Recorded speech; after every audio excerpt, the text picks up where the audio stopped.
আলোচনা হয় ওই মাহফিলের রুহানি হালতে হাজিরা দিতে পারে। আমি হিজবুল্লাহ, এটা আমার ইমান। আজকে তাওলাদের খুন তার খুন এই খরগাছি আসছে।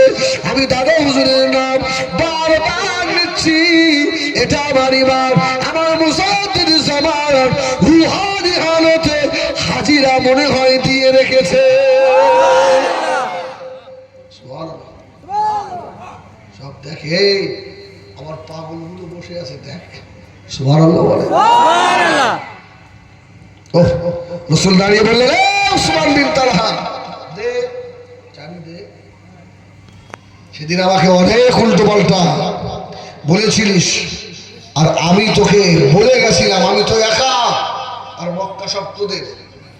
এখন একা না, একা না, ভাষা বুঝিবেন না।